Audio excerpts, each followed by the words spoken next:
Welcome back to the deep dive. If you're an Aries, or if you happen to live with one, definitely listen up. Because the energy shift happening in November 2025 is, well, it's not just big. It feels almost tectonic. Yeah, that's a good word for it. This isn't about the usual Aries style, you know? Those external adventures, the quick starts, launching flashy projects, that's kind of off the table this month. Right. We're diving into some really deep psychological waters instead. That's exactly right. If Aries is typically like the warrior charging across the open field. Yeah, the initiator. Exactly. This period requires them to sort of retreat into the strategic bunker, metaphorically speaking. Based on the source material we looked at, the sun's transit through Scorpio is lighting up their 8th house. Okay, the 8th house. Let's unpack that a bit for everyone. It's not the fun one, is it? Well, it's not typically seen as light and breezy, no. It's not about your personal salary or, like, easy wins. The 8th house is fundamentally about merging. Merging? Like what? Merging finances, merging emotional histories. It's about confronting the deeper, sometimes unavoidable truths of life, which is why it governs things like deep intimacy, shared resources, taxes, debts, inheritances, and profound change, transformation. Okay, so let's really dig into this energy shift because it sounds, well, massive.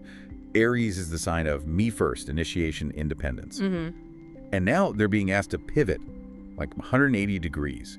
Instead of initiating, they need to consolidate power, understand leverage, prioritize intense personal metamorphosis. That's the core of it. So our mission today, really, is to detail what this maybe uncomfortable but essential internal work demands across, your relationships, your money, your career.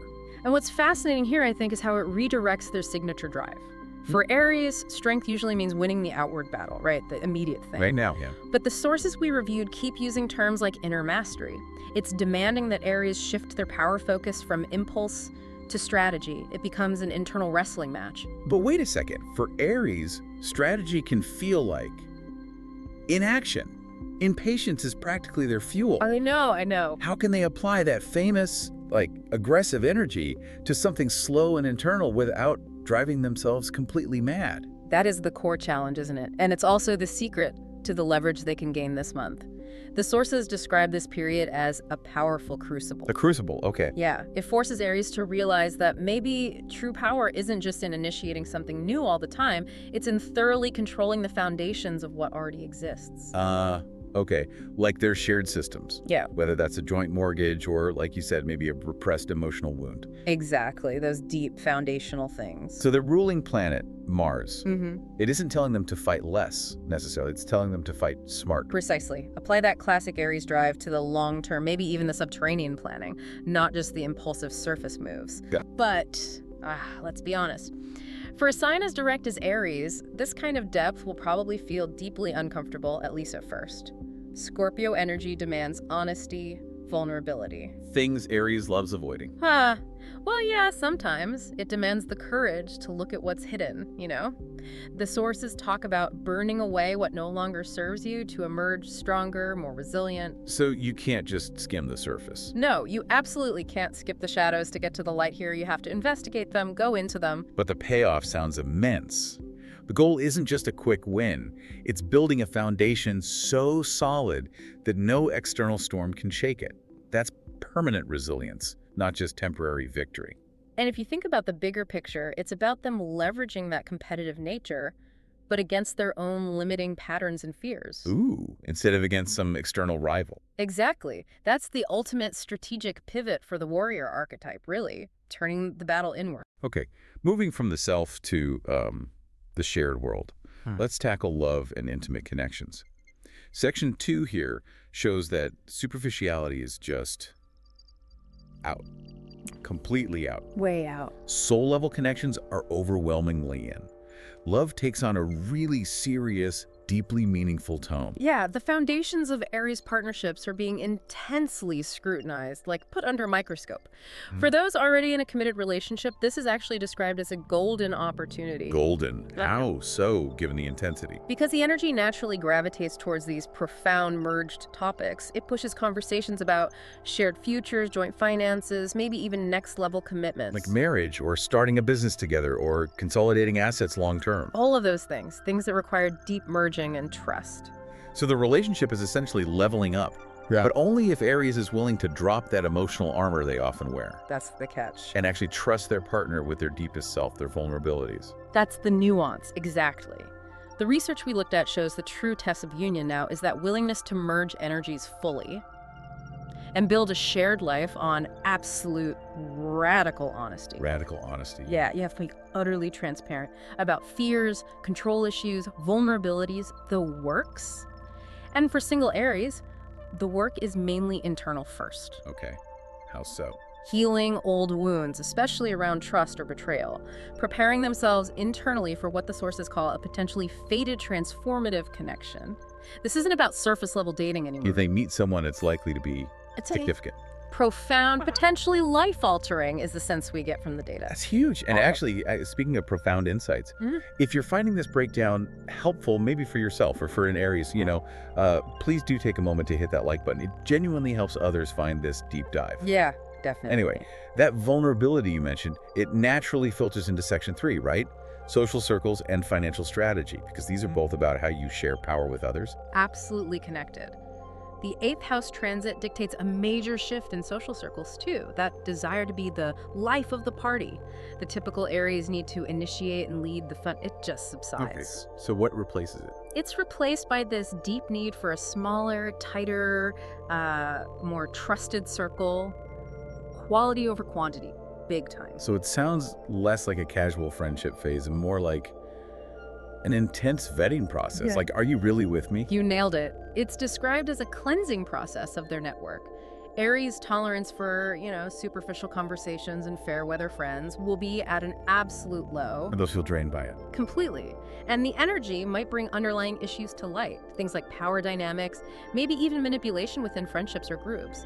This period really empowers Aries to see those friends who drain energy or compete subtly. Which could lead to some friendships ending, I guess. It could, yeah. But the data emphasizes this isn't really a loss. It's ultimately framed as a powerful gain, freeing up vital energy for the true allies, the ones who can handle the depth. Okay, that makes sense. And it sets the stage perfectly for the financial resources piece. The sources are super clear, critically important time for finances, but the focus is skewed, right? Towards shared assets and leverage. Correct. Heavily skewed. When we talk 8th house money, we're not primarily talking about Aries' personal salary. We're talking about that other money. Other money. Yeah, external money. Loans, mortgages, taxes, inheritances, royalties, and, crucially, the income of a spouse or business partner. It demands mastery over these jointly held assets and debts. Okay, so if Aries usually sees money as like fuel for immediate action or impulse buys, this transit is basically making them pull over, pop the hood, and inspect the engine for leaks before the big road trip. That's a great analogy, yes. This is the perfect time to get the financial house in order. Review joint accounts, maybe consolidate loans. Definitely work with an advisor if needed, especially if planning long-term with a partner. And success comes from being meticulous. Thorough. Meticulous thoroughness and absolute honesty, especially with partners. And caution is paramount. You absolutely must read the fine print on any contracts. Avoid frivolous debt like the plague right now. Okay. But the deeper work here, the psychological piece, is really fascinating. You're being asked to examine your deep-seated beliefs about wealth, scarcity, and abundance. Whoa. So, like, is money a tool for freedom and leverage, or is it a source of stress and control for me, that kind of thing? Precisely that. Untangling that emotional knot around money paves the way for truly sustainable prosperity. That's way more valuable in the long run than just, a sudden windfall. That reframing is powerful, seeing financial scrutiny as fundamental psychological work. Okay, let's look at career now, section 4. Again, the theme seems to be strategy over the spotlight. Absolutely. This is not the month for launching big, attention-grabbing initiatives or seeking public accolades. In fact, if Aries tries to rely solely on that external validation, they might actually find resistance or obstacles. The data clearly shows success comes from working behind the scenes. Behind the scenes. Doing what? Conducting deep research, forming powerful, maybe even quiet alliances, strategic planning. So the greatest career asset Aries has right now isn't their usual boldness, but their ability to see beneath the surface, understand underlying motivations. Exactly. Which makes this energy excellent for things like investigation, strategic planning, corporate finance, anywhere they need to understand leverage and complex systems, not just the flashy surface. And collaboration. Collaboration is highly favored, yes. pooling resources, pooling talent with a trusted colleague or partner can yield great results. But, and this is a big but given the transit, Okay. because this transit deals so intensely with shared power, transparency is completely non-negotiable. The sources strongly urge absolutely clear and transparent agreement. And about shared responsibilities, shared rewards, Yeah. all of it. All of it. You're managing power dynamics. Those agreements have to be explicit to avoid major conflict down the line. Document everything. Got it. Okay, we've saved the most intense part for last, it feels like. Because this is the core purpose of the month, isn't it? The inner world, the journey of death and rebirth. Indeed. This is the heart of the 8th house Scorpio experience. The universe is essentially calling Aries to shed a skin that has become too tight. Shed a skin. Mm. What does that mean for Aries specifically? What kind of skin? Well, for Aries, it often means letting go of that relentless need to be the sole initiator, maybe, or the habit of avoiding deep emotional conflict by just starting a new project or picking a fight somewhere else. Or that underlying belief that vulnerability somehow equals weakness. That's a huge one, yes. It's time for profound psychological work on those fronts. But how does a highly active sign like Aries practically do that? Achieve deep introspection and letting go? It sounds like you can't just power through with brute force, which is their usual MO. You really can. Brute force doesn't work here. This requires deliberate psychological effort. Things like journaling, meditation, therapy, maybe shadow work, any modality that helps access the subconscious mind. Okay. The absolute key is radical honesty again. Facing the fears you've maybe avoided for years and reclaiming the power they hold over you.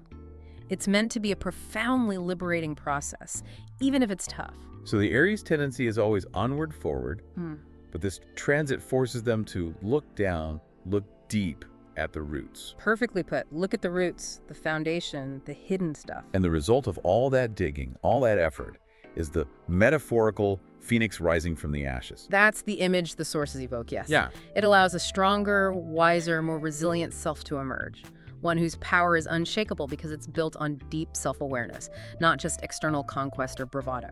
And the clarity they gain from that process will then ripple out, fundamentally improving all the areas we discussed: love, finances, career. Exactly. It all interconnects. This inner work is the leverage point for everything else. So the advice is, don't shy away from the intensity. Please don't. November 2025 isn't a month for Aries to rest, but it's about channeling that incredible fiery energy inward. The intensity is actually a gift. It offers a chance to heal at a really fundamental level and step into a kind of true, unshakable power that will serve you for years to come. That's the perfect challenge to leave people with. And before we wrap up, one last reminder. If these insights resonated, hitting that like button or leaving a comment really does help support this deep dive work. Maybe share with an Aries who needs to hear this. Yeah, definitely spread the word. And maybe think about this. If this period demands Aries shed an old skin, what specific old burden, maybe a limiting belief you hold, an unnecessary fear you carry, or just a stale pattern of behavior that was mentioned in our data, must you, the listener, actively decide to let metaphorically die away right now in order to step into your true, unshakable power? Ooh, it's a really powerful question, isn't it, of choice and deep inner accountability, something only you can answer for yourself. That is definitely the challenge to take with you from this deep dive. Thanks for tuning in. We'll catch you next time.